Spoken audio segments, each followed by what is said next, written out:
Cette église, Église oyo. elle a mis au monde, Yango eboti. dans l'âge de Sardes, Neleko ya Sarde. il y a eu des protestants Et bimina ba protestant. qui se sont organisés comme l'église catholique Oyo ba mibongisi pe loko église ya mumpe. après le départ de Luther. Sima ya bokei ya Luther. Quand Luther est parti, Tangu Luther akei. ceux qui étaient sortis avec lui, Ba o ba bimaki longo na ye. ils sont restés s'organiser comme les catholiques. Batikali pe ba misali lokola batu ya mumpe. Les méthodistes se sont organisés comme les catholiques. Ba methodiste ba misali lokola batu ya mumpe.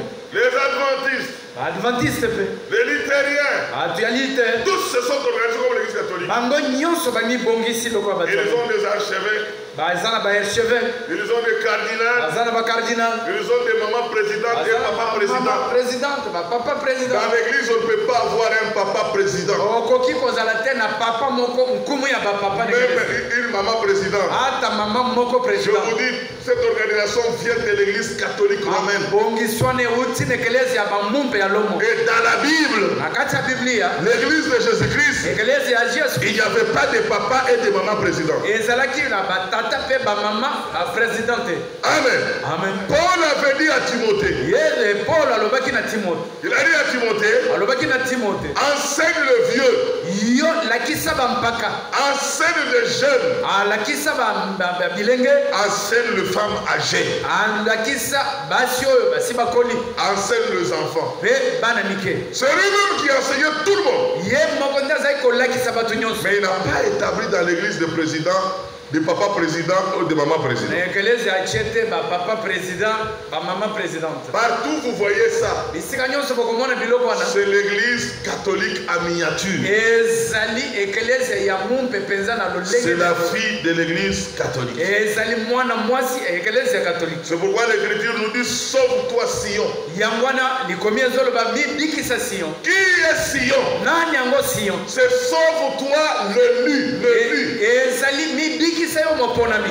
Un élu Moponami doit se sauver. esengeli ya mibikisa. Amen. Un élu, c'est un rescapé. Moponami azali moto oyo abiki na liwa. C'est un tisson arraché au feu. Ezali konyo oyo babendi na moto. Quand il voit la confusion, Tango azomona buluyeke il quitte. azolungwa. C'est tout. Esili C'est pourquoi il dit sauve-toi Sion. yango wana azoloba mibikisa Sion. Toi qui habites chez la fille de Babylone. Yo ozovanda epa mwasi na mwasi ya Car Babylone. ainsi parle l'Éternel des armées. Zambi maeboe elobi yawe Après cela sima na wana viendra ma gloire. ekozwa ekoya nkembo na ngai. Pour que la gloire vienne sur vous, Mpo na nkembo eya likolo na yo il faut d'abord sortir. esengeli nanu kobima. Nous avons reçu un message Biso toyambi sango qui nous a fait sortir de la confusion. oyo ebimisi biso na kati ya buluyeke. Le message nous a fait sortir. Sango ebimisi biso Mais la promesse kasi elaka nous a fait entrer yango ekotisi biso. Amen. dans le royaume de Dieu. Na kati ya bokonzi ya Nzambe, Dans son église. na kati ya ekelezia na ye. L'église, Ekelezia on y naît par la nouvelle naissance. azobotama na mbotama ya sika C'est kuna. pourquoi frère Franck peut dire, mais frère Branham, We ndeko Branham ata ndeko Frank bakoki koloba si vous êtes sortis, soki bino boza kobima ne restez pas là. kotikala wana te, La gloire ne viendra pas. nkembo ekoya te. On y sort de la confusion Bazobima na buluyeke et on y entre bazokota dans la parole de la na promesse. kati ya liloba ya elaka. On y est de nouveau. Azobotama kuna sika. Amen. Ce sont les deux verbes. Ezali baverbe mibale, Ce sont deux expériences. ezali mabiki mibale. Sortir, c'est bien. Kobima eza malamu. Oh, frère Branham est venu. Ndeko Branham aye Il m'a prêché un message. atei sango Sortons donc. tobima kasi. Et quand vous sortez, Tango bozobima allez à sa rencontre. okende na bokutani na ye. Et pour aller à sa rencontre, Mpona kokoma na bokutani na on ye y entre par la nouvelle esprit. bazokota na mbotama ya sika Par la promesse. na nzela ya elaka. Et après cela, Nsima ya wana la gloire viendra. nkembo ekoya. Amen. Vous êtes bénis? Opambolami Après cela, la gloire viendra. nsima ya wana nkembo ekoya. Alors dans 2 Corinthiens 6. tokende na mokanda mibale ya Korinto 2 Corinthiens 6 aussi. Regardez. Motoba 2 Corinthiens 6. 14. Ne vous mettez pas avec les infidèles sous un joug étranger. Vous connaissez les infidèles? La fidélité est toujours en rapport de l'alliance.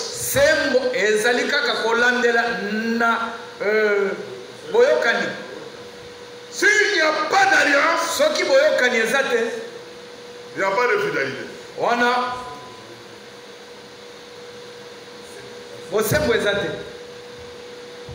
Oh, le frère là, c'est un homme fidèle. Il est fidèle parce qu'il respecte l'alliance de Dieu.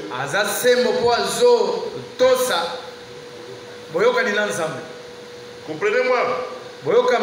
C'est Dieu qui fait l'alliance avec l'homme. Mais pour montrer sa fidélité, vous devez garder le parole d'alliance.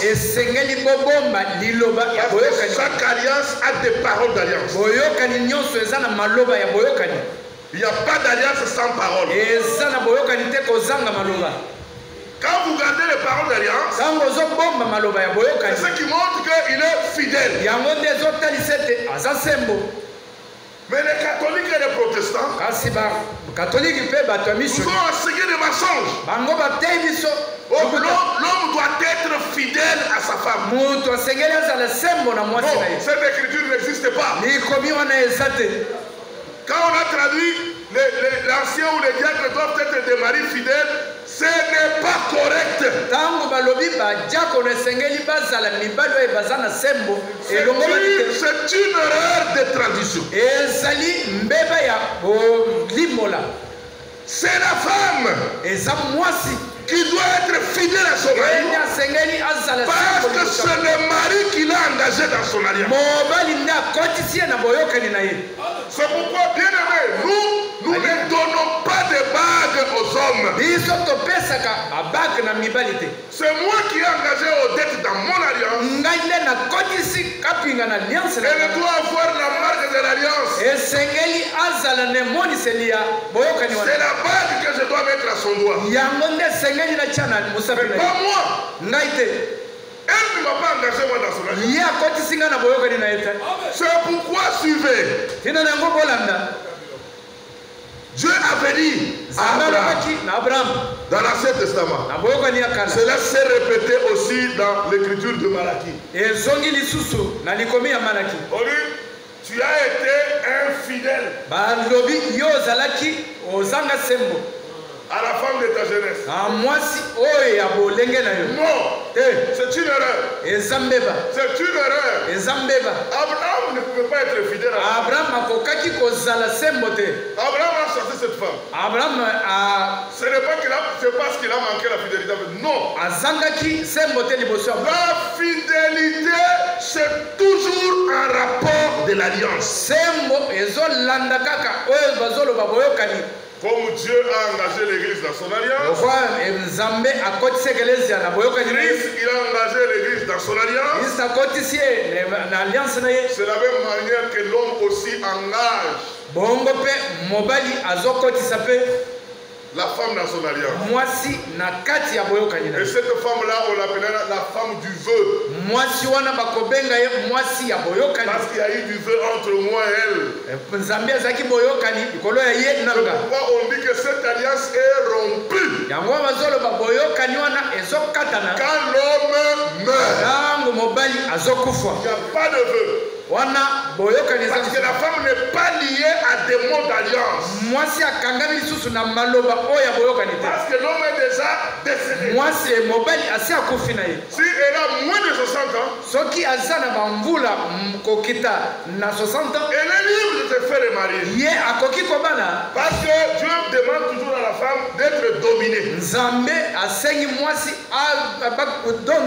Quand elle doit être dominée, elle est en train de respecter l'alliance. C'est le français que vous lisez dans la Bible. Français bozotanga na Bible. Les gens lisent le français, ils veulent comprendre les histoires scientifiques. La parole de Dieu est une révélation. Mais ne vous mettez pas avec des infidèles. Ça veut dire nous, en tant que les enfants d'alliance, les enfants de la promesse, nous ne pouvons jamais rester avec les gens sans promesse. Parce que eux, ce sont des infidèles. Ils ne respectent pas la loi de Dieu. Ils ne respectent pas la parole de Dieu. C'est pourquoi vous dites, quel rapport y a-t-il entre la justice et l'iniquité? Est-ce qu'il y a du commun entre la lumière et les ténèbres? Les infidèles, ce sont des gens du ténèbre. Ils sont considérés comme des animaux. Un homme sans loi. Un homme sans alliance. C'est un homme qui vit dans la jungle.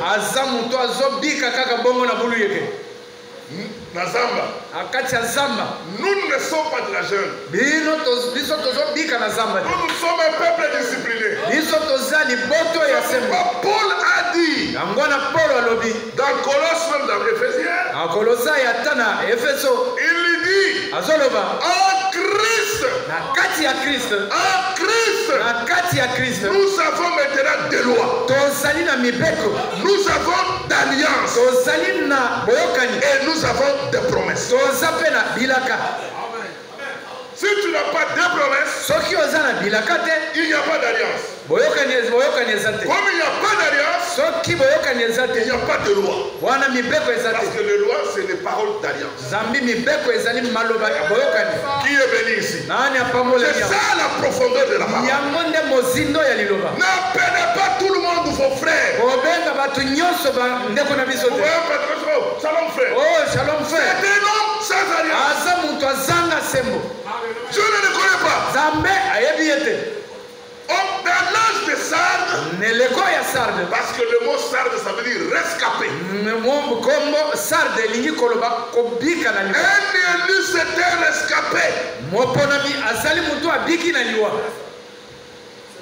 Amen. Mais les autres sont morts. Maintenant, je termine ici, il dit. Verset 17. C'est pourquoi sortez du milieu d'elle. Sortez du milieu d'elle. Et séparez-vous. Dit le Seigneur l'Éternel. Ne touchez pas ce qui est impur. Et je vous accueillerai. Quand il dit séparez-vous, la séparation, le message que nous avions cru nous a fait sortir de la confusion, de Babylone, parce qu'il a dit sortez au milieu d'elle. Quand vous sortez en croyant le message, vous devez vous séparer. Quand on dit la séparation, c'est séparer de tout ce qui est de l'interprétation. Avec les enseignements d'hommes. Ne recevez pas ce que les hommes vous enseignent. C'est pourquoi je vous ai montré les histoires là de maman présidente, papa présidente dans l'église. Ça n'existe jamais dans la Bible. Cette histoire est venue des hommes dans l'âge de Pergame. C'est l'église catholique qui commençait à donner des gens des titres. Le frère Branham dit quand on les donnait des titres, c'est pour qu'ils ne puissent pas aller loin. C'est comme une corde. On a mis la corde. On te donne une charge. Toi tu es papa président. Toi tu es maman président. Est-ce que tu as lu ça dans la Bible?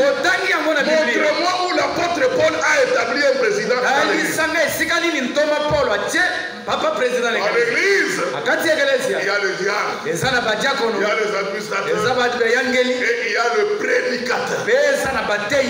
Et parmi les prédicateurs, Akati batei. on regarde Azotala. qui est l'ancien. Nanyo azampaka. C'est la brebis la plus géante. Yezampato ya mokolo. Et la plupart, c'est celui qui a commencé l'assemblée. Il doit être marié. Il doit être un mari responsable. Vous avez compris l'écriture? Maintenant, toi, on te dit non, tu es maman présidente. D'autres même on dit tu es intercesseuse. Ça n'existe pas dans la Bible. L'église a un seul intercesseur, c'est Jésus-Christ. Parce que c'est celui qui a payé la rançon pour plusieurs. C'est ça la condition. Il est très élevé que le ciel. Et il est séparé de pécheurs. Il est sans tâche. Tous les hommes de la terre ont des tâches. C'est Jésus-Christ seul. Sans tâche. Celui que quand nous prêchons maintenant, il intercède pour nous. On vous dit séparez-vous de toute interprétation. Quand tu entends la parole, sauve-toi. Parce qu'il n'y a qu'une seule église du Seigneur Jésus-Christ qui a commencé le jour de la Pentecôte. Mais tout le reste ici, c'est l'église des hommes. Frère Bénéli pouvait faire son église. Il avait tous les moyens possibles pour faire son église. Pourquoi il dit ça, c'est l'église de Dieu? C'est parce qu'il laisse la parole régner là. Il laisse la conduite du Saint-Esprit. Quand vous voyez une église, vous voyez que le pasteur lui-même, il donne même à sa femme le titre. C'est le livre des démons. Ce sont ce qu'on appelle les synagogues de Satan.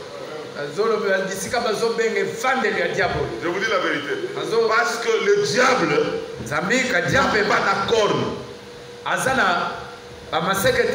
comme on le dessine. Il n'est même pas noir comme on le dessine.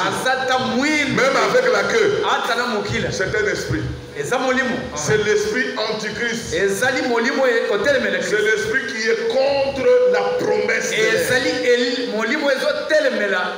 Quand vous voyez un prédicateur en veste comme moi, prêcher la parole sans promesse, c'est le diable. C'est l'antichrist. Il ne faut même pas l'écouter. Parce que dans la Bible, les gens ne sont pas sages. Matthieu 24 a tranché. Le verset 24. Ils viendront en nombre des prophètes, des faux prophètes et des faux rois. Pourquoi on les appelle de faux rois? On n'a pas dit de faux Jésus. Hein? On a dit de faux Christ. Parce que le mot Christ, ça veut dire roi. Mais on dit des faux rois viendront. De faux prophètes viendront. Ça veut dire un prédicateur qui vient. Il ne faut dans son enseignement, il prêche sans promesse. Et l'écriture dit ils feront des miracles, des prodiges. Ils le font. Allez partout ici. Il y a des gens qui font sortir même des grenouilles là. Même les Thompson sortent. Quelqu'un il plaît, on fait des histoires là, allez, on commence à faire sortir des clous dans la plaie.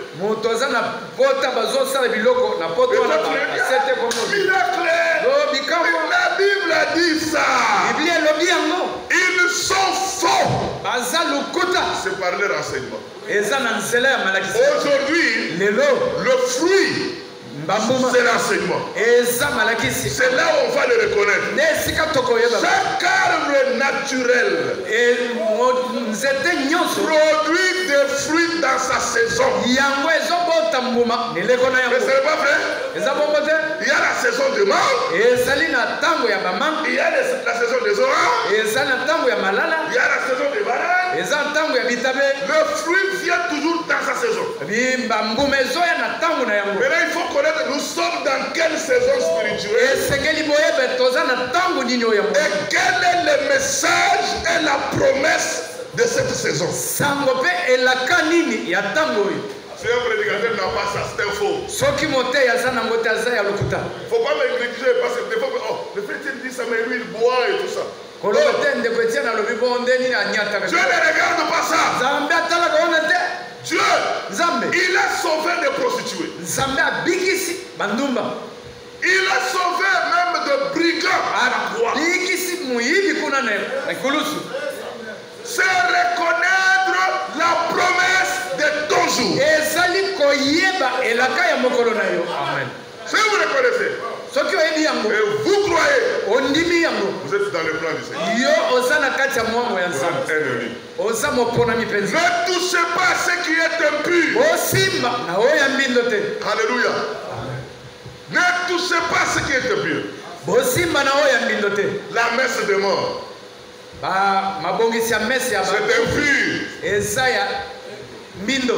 Parce que les gens payent les indulgences. On dit qu'il faut payer les indulgences. Comme le frère Anaclé vient de mourir. Nous allons chez le prêtre catholique. Il va nous dire qu'il faut payer l'argent, on va faire la messe, on va parler pour que ce péché soit sauté. Le péché est ôté. C'est quand vous croyez la promesse de Dieu. Amen. Un homme qui croit la promesse, c'est un homme justifié. Comme Abraham a été justifié. Si vous mourrez, vous n'êtes pas justifié. Aucun prêtre n'a aucun pouvoir pour enlever le péché d'un autre. Même si on fait 100 messes, aucun péché ne partira pas. On va vous tromper que non, comme il est mort, il doit rester 40 jours sur la terre. Ça n'est pas dans la Bible. 40 jours. Mais si ce n'est pas dans la Bible. Les gens qui observent ça sont des démons. L'homme meurt, enterre l'homme, retourne à la maison, on prie pour toi, mets-toi debout, commence à travailler. C'est l'église catholique qui a enseigné aux gens qu'il faut payer la messe de mort. Il faut donner l'argent pour ses péchés. Parce que quand il est mort, il doit attendre 40 jours dans le purgatoire. Qui a déjà lu le mot la purgatoire? C'est à cause de ça que Martin Luther, l'homme allemand, il était prêtre catholique. Celui qui était contre ces enseignements. Il a dit non. Pas que ce sont de faux enseignements. Il a écrit une lettre. Il a pointé à peu près, je me suis trompé, c'est 90 quelques. 90 quelques raisons pour sa sortie à l'église catholique. Luther, il était dans l'église catholique. Je vais vous lire. Il dit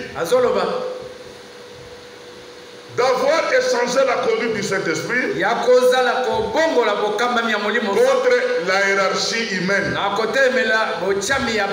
C'est-à-dire on a mis la hiérarchie humaine. Il y a un pape, il y a le cardinal, il y a des échelons dans l'église catholique. Et vous verrez même les prêtres, il dit non, je remercie le Seigneur parce qu'après 25 ans, je suis devenu curé de la paroisse. Mauvais esprit. Montre-moi où Paul était devenu curé d'une paroisse. Montre-moi où Pierre a été vicaire de la paroisse. Ce sont des titres blasphématoires. 2. D'avoir déposé la parole de Dieu et l'accès pour tous à ses bienfaits gratuits. Maintenant il dit, pour la remplacer par des credos, des dogmes et des prescriptions ecclésiastiques.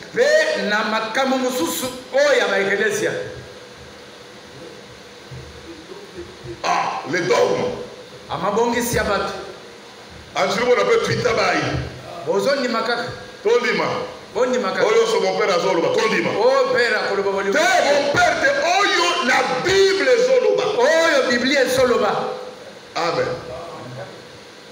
D'avoir rejeté l'adoration en esprit, le don de l'esprit, et tout ce qui fait partir de la vraie communion. La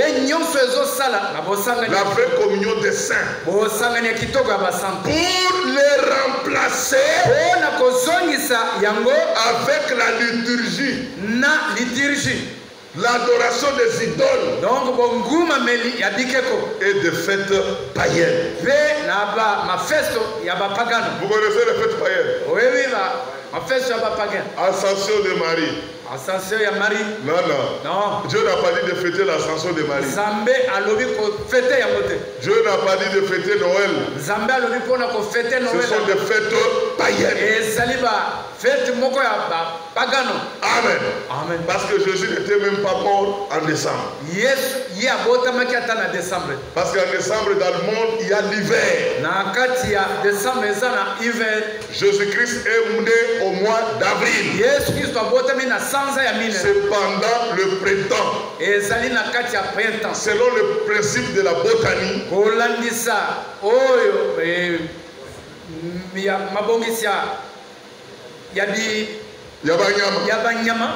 et l'anatomie.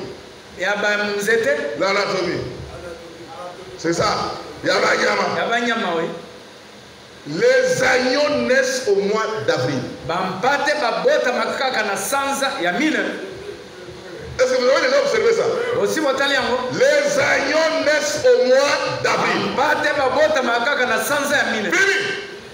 Un agneau ne peut pas naître en décembre. Non. Les agneaux naissent en avril. Pourquoi en avril? Pourquoi en avril? Parce que Jésus-Christ était le véritable agneau de Dieu. Il est né pendant la période que les agneaux naissent. C'est pourquoi ils sont sortis en Égypte au mois d'avril, qu'on a appelé le Nisan. Cet intervalle qui commence au mois de mars jusqu'au fin mai. C'est pendant la période de la chaleur. Il fait beau. Pendant que les gens voyagent tranquillement. C'est ainsi que le mage ont voyagé aussi en Orient facilement. Parce que pendant le froid, quelqu'un ne peut pas voyager. Si on vous dit fêtons à la Noël, dites la fête du diable. Prenons les sapins. C'est le démon. Parce qu'en latin on dit le sapin Nimrod redivivus. C'est-à-dire Nimrod revient à la vie. C'est sa mère Sémiramis qui avait dit ça. Pourquoi nous on ne peut pas mettre le sapin, même un signe de sapin dans nos maisons? On ne peut pas mettre ça, c'est diabolique. La liturgie. Le prêtre ne fait pas la messe, il lit la messe. Ah, ils ont toute une série de histoires écrites là-bas. Il est en train de lire sa liturgie. Mais c'est l'adoration des idoles. Quatrième point, d'avoir donné à la mariolatrie une place le plus importante, grande dans le culte chrétien, à tel point que Marie était élevée au rang de la divinité et que le Fils était abaissé de sa position élevée au-dessus de tous, jusqu'à dépendre d'un homme appelé le pape, lequel s'est nommé lui-même le vicaire de Christ. Alléluia. Il s'est nommé lui-même qui? Le vicaire de Christ. À latin on dit vicarius. Na latin bazoloba vicarius Filidei. Écrivez ça, vicarius Filidei, ça va donner 666. Et kopesa motango ya 666. Il a changé. Ye abongoli yango. Il a mis 12 claris. A commis 12 claris. 12 claris. 12 claris. Ça veut dire quoi? Et kolobani. Vous connaissez ça? Oui bien ngo. Les clergés de Dieu. Et au clergé ensemble. Quand vous écrivez ça, ça donne toujours 666. Il a changé encore. Il commence à s'appeler Latinos Rex Sacerdos. Ça veut dire le sacerdoce, le sacrificateur roi latin. Donc,